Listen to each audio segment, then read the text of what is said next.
One of the great epidemics of society today is information. I'll just share an example with us. So I was having a conversation on the phone with someone about them, myself and them. Someone heard something and then passed that conversation on to someone else. Maybe days later, and then they phoned me and said, "Oh, I heard this and this." I said, "Well, I never told anybody. I didn't tell anybody what I was talking about to someone privately on the phone." So someone else heard what I said on the phone with them and then said it to someone else.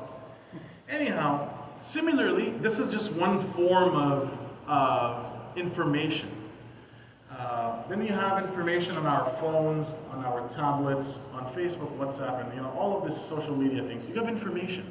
Now, since we live in a hyper-entertained environment or society, everybody is so entertained or wanting to be entertained. Why do we, I don't know, for example, in my particular scenario, this brother who shared the information that I was speaking about, private information about someone on the phone, had absolutely no business with it. Absolutely zero zip, just entertained.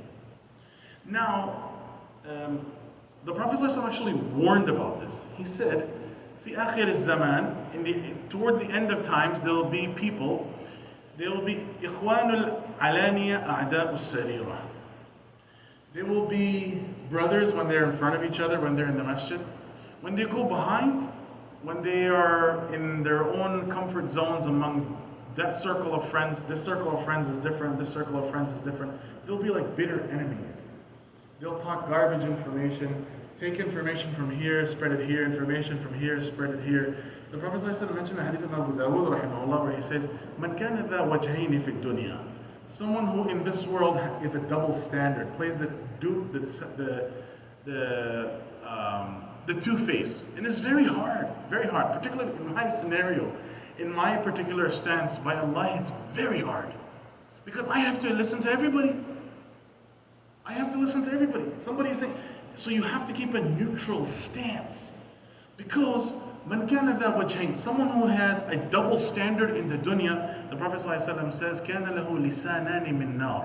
On the day of judgment, he'll have two tongues of fire. Anyhow, so this epidemic of information is the cause of this. What can we do?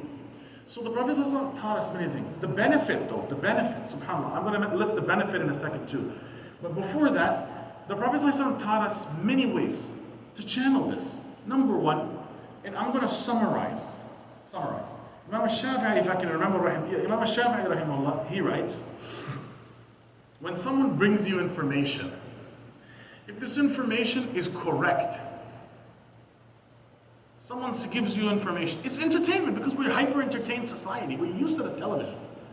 So our children are born into a screen. If you go to the schools, every child almost has a screen now. So we're born into this. Anyhow, so if someone, Imam Shafi'i says, this is summarizing all of the ahadith and the Quran, the study of that. If someone brings you information and it's true, how should you respond? You should tell that person who's bringing you true information, Wallahu a'lam, maybe it's true. You tell them this is namima. This is instigating.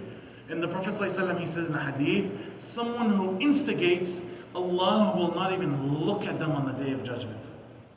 Basically, Allah will not focus the attention on this person on the day of judgment. Imagine the rahmah that we desire from Allah. So an-namima is such a bad sin. An-namima is taking truthful information and talking about it, instigating, transferring information, entertaining our hearts, and even in our homes, our families for that matter. Imam Shafi'i says, number two, if someone brings you information and it's a lie, this in itself is fisq. It's transgression. They're both, in both scenarios, this is information, does not concern us, we don't need it.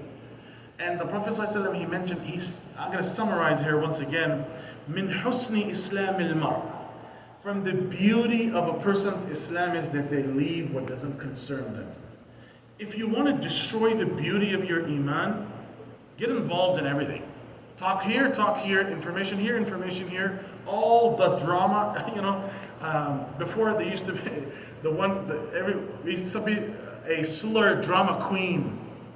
Drama queen. Now sometimes when I joke with my wife, I said drama queen. She says drama kings. Nowadays there's more drama kings in the world than drama queens. And the men, same thing nowadays, everybody, even the men. Just, the hadith talks about the common denominator for people's entry into Jahannam is the inna akthara ma yudkhilu an-nas al-nar al-jawfan, al-fam. The first thing is the tongue, the misuse of the tongue. And generally, mostly the inhabitants of Jahannam are women. It's not because, wallahu alam, women are worse, but maybe in terms of the population, there's more women that were created by Allah. Wallahu alam, Allah knows best. Or maybe it's because the misuse of the tongue and the misuse of the private parts. Anyhow, so what is the benefit of leaving what doesn't concern us? It beautifies our iman. A person is able to cleanse their heart and live more wholesome and abide by Islam more wholesomely. And I'll give an example of this. Anas ibn Malik radiallahu anhu, he narrates a hadith, a very long hadith. I'm just going to summarize. You must have heard it many times. That there was, the Prophet ﷺ gave glad tidings to a Sahabi, an Ansari Sahabi who came to the Masjid of Jannah 3 times, 3 consecutive times. So one night, second night, third night, or day, third day, something like this. 3 consecutive times. Abdullah ibn Amr ibn al-As, he says, I wanted to know why. So he investigated the whole long story. At the end, he mentions the cause of why the Prophet ﷺ is guaranteeing Jannah to Abdullah ibn Amr ibn al-As. What's the reason behind that? He says, the reason is, I have absolutely no ill feeling in my heart for any person among the Muslimin. Absolutely zero zip. Doesn't matter what anybody says. How do you do that?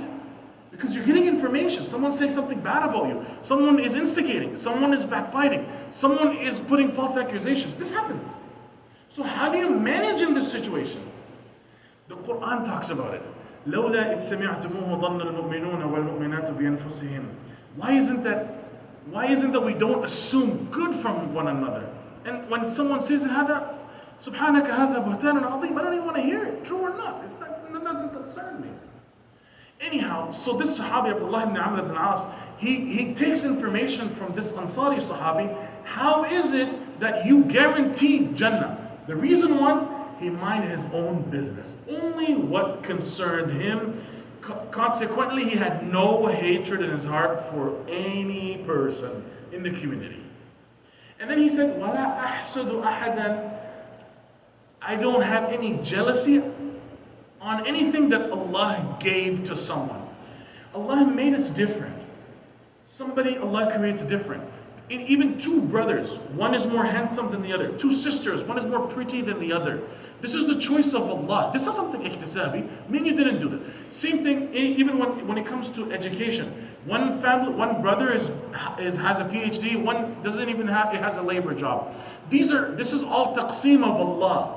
This is not something that iktisabi. Even from us, we put in the work, but Allah still tells us this is all because of Him. Nobody chooses to be poor. Nobody chooses to be uneducated. It's Allah has made the balance in the dunya that way. Anyhow, so what was I saying prior to that? Who's paying attention? Information. Huh?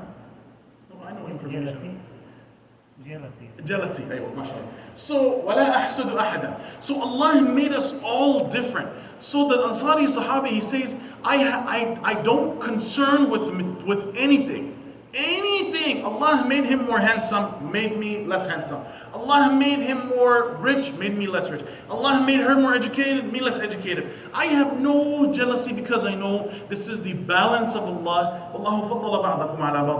This is the taqseem of Allah. This is what Allah has caused in the dunya to strike a balance.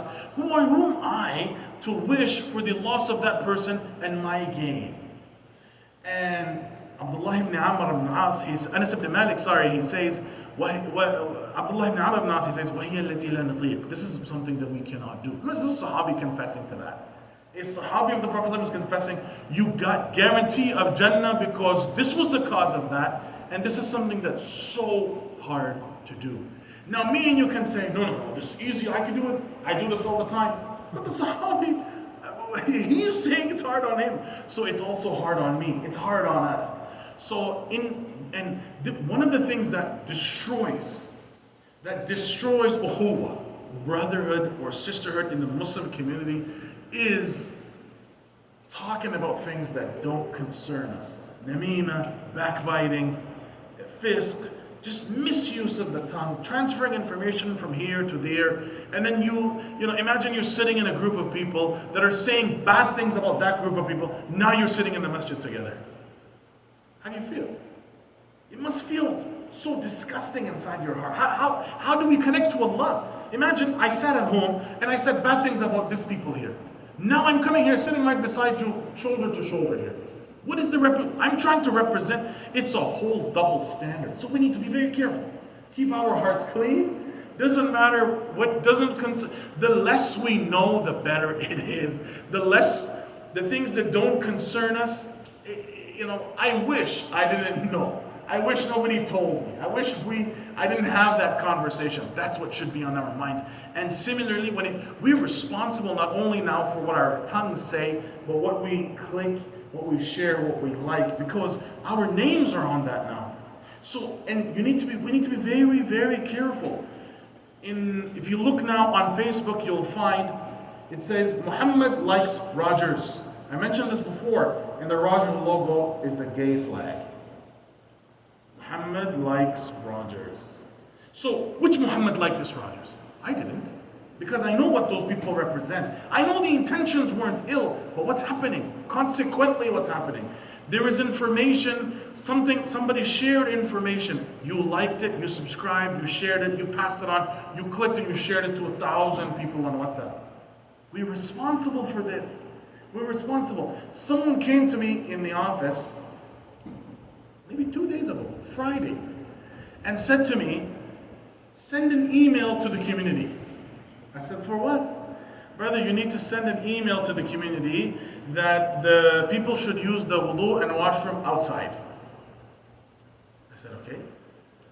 I said, we'll figure it out. We'll figure out how we're going to tackle this issue. People making a mess inside the school, in the daycare, whatever. We'll tackle the issue. We'll figure it out. No, brother, you have to send an email. I said, we were going to find a way to tackle this issue. And she was adamant on sending the email. Then I explained to her, I said, listen, sister, why I'm not sending an email? There's 10 people using the washroom making wudu here. I'm going to send an email to 1,000, 1,500 people that does not concern them. Why don't I use a different method and stand there, put a volunteer there, and those 15 people that need to be told or reminded are reminded? Because what could happen is, I send a message that's irrelevant to 1,500 people. Out of that, let's say 50 of them unsubscribe. So the message is coming from the masjid. What happens now, there was an important message, maybe someone died. There is an important message, now they're not receiving that message simply because I was the cause. So it's so important to be far-sighted in terms of our actions, every action that we do. Particularly when there is, Allah on the Day of Judgment has a hisab. He's going to do hisab. Inna Allah sari'ul hisab. Allah is quick at reckoning. How? The trillions of humans that live, Allah is going to reckon. Sari'a, quickly. SubhanAllah, today, all the information, everything is based on algorithm. If you type in Google, what's the cleanest animal? Guess what you find? What's the answer? Dove. Huh? Dove. Dove? I don't know what that is. What's the cleanest animal? Huh? A cat? Dove is a bad. Huh? Fish? Fish, yeah, because they're always showering.